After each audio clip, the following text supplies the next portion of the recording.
Hello everybody, once again. We are continuing this theme of Bizarro world where up is down, down is up. There are a few contradictions currently going on. If you see my previous video that I just published, it is on the Royal Commission on why somebody like Commonwealth Bank of Australia agrees without questions being asked to pay a $700 million fine.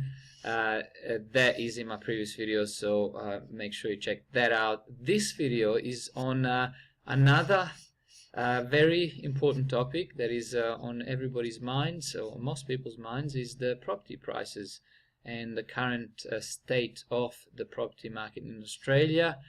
There are bizarro, unexpected things going on, and watch this and you'll see what I mean. Why investors are cheering the Commonwealth's record $700 million fine over AUSTRAC allegations. For that, as I said, see my previous video. I'm pretty sure and I hope I explained it well. And house prices falling, but household debt at record levels.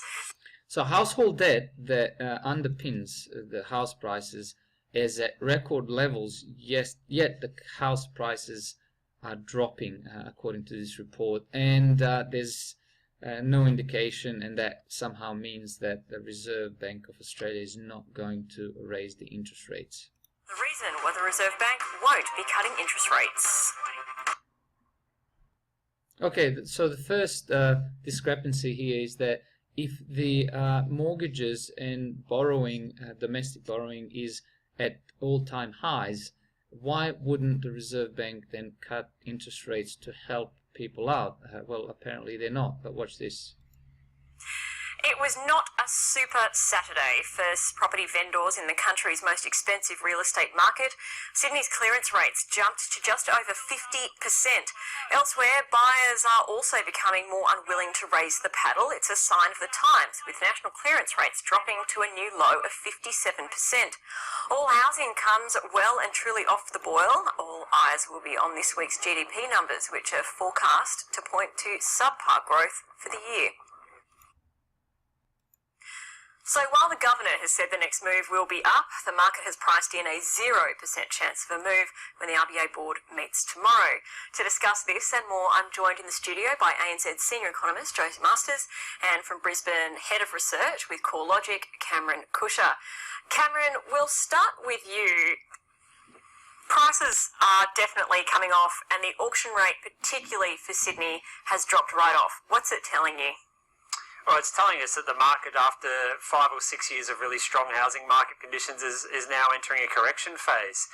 If we look at Sydney, values are down about 4.5% from their peak. Melbourne, they're down about 1.9% from their peak. But I think the prospects of any turnaround in the short to medium term at the moment are looking pretty slim. And what about, turnaround is one thing, but a continual slide is another. What do you think the outlook is? Our view is that values are going to continue to slide at least for the remainder of this year and probably into next year. At the start of the year, we were forecasting a fall of more than 5% in Sydney, of around 2 to 3% in Melbourne, and I think that's still looking pretty good, maybe a little bit bullish, if anything. Joe, do those numbers sit well with you? Well, look, our forecasts at the moment are a little bit stronger than we've seen from CoreLogic. All right, well, why would you be even surprised that the Joe Masters, who is the senior economist at ANZ Bank, is thinking that the property slide is going to be a little bit softer. Hint, hint, they're one of the big four banks and they lend money to people to buy properties. So a little bit of a conflict of interest here. Just saying. Logic, but clearly the risks now look that, again, we're also... Joe, do those numbers sit well with you? Well, look, our forecasts at the moment are a little bit stronger than we've seen from CoreLogic, but clearly the risks now look that, again, we're also too bullish. We'd actually expected prices for the year, for this year, to remain sort of up just a small amount, so around 2% or so, but given auction clearance rates and given where prices are, falling and the pace that they're falling, we're actually seeing an acceleration in the pace, but also we're seeing the lower end of the market, which had held up quite well, also start to soften. So I think the risks to our forecasts are now probably a bit on the downside. And Cameron, we get so Sydney and Brisbane and Melbourne centric. Is it the case across the country that we're seeing price declines? It's not necessarily across the country, Elise, but what we are seeing is that in most capital cities, the rate of value growth is slowing. So whilst values are still nudging a little bit higher in markets like Brisbane and Adelaide, the rate of growth is well down on where it was 12 months ago. I guess the two markets that are bucking that trend is Hobart, where we continue to see really strong growth, and Perth, where values are still falling, but the rate of decline in Perth is actually slowing. Although they have been in decline for a lot longer than everyone else. Joe, what does this mean for households, and particularly for household spending, if they're feeling a lot less wealthy than they were? Look, that's a really critical question, and we think the domestic consumer is the number one domestic risk for the economy for the next sort of 12 to 18 months.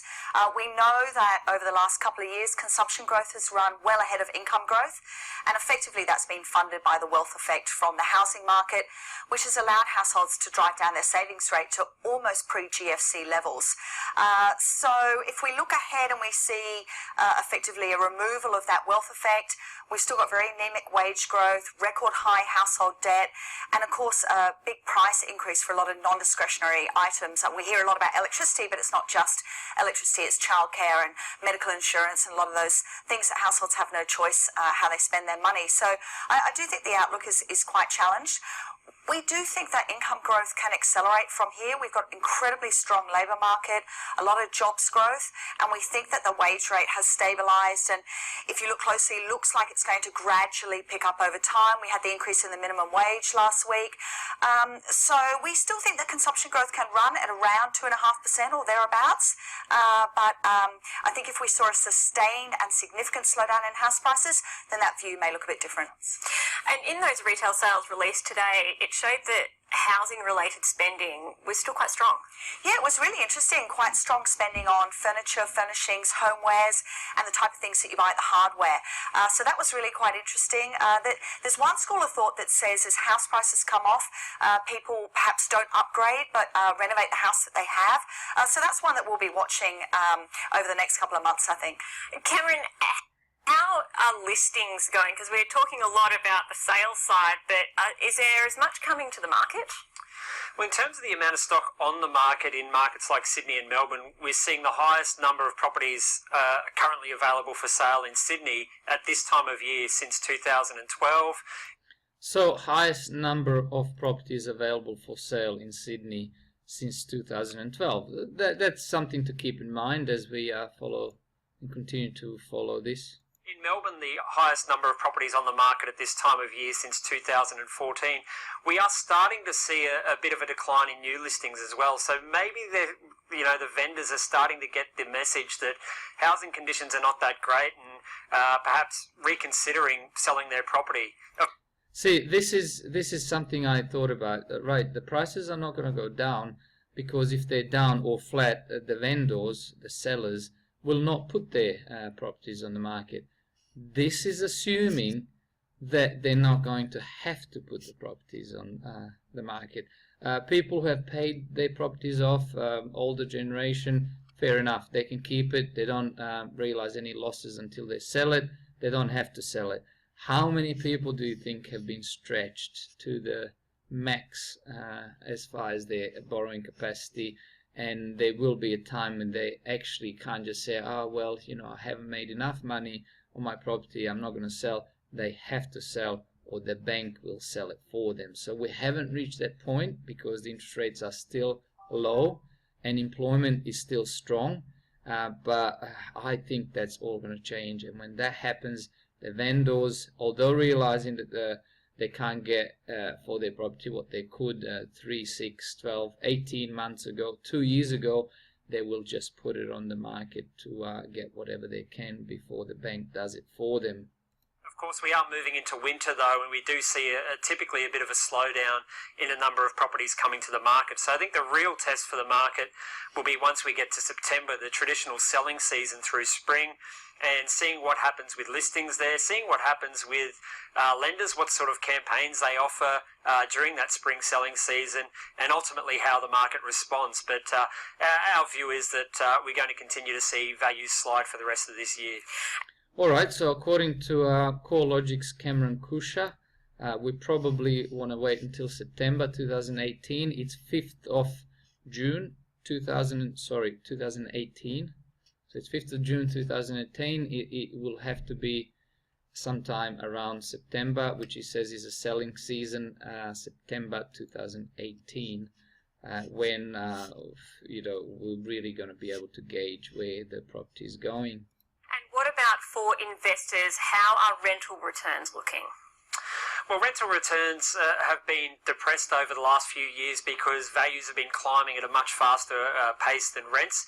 We are starting to see a little bit of a lift in gross rental yields, but I mean, for a house in Sydney and Melbourne, you're still looking at a gross rental yield of around 3% and just under 4% for a unit. So yields... Hey, better than a savings account.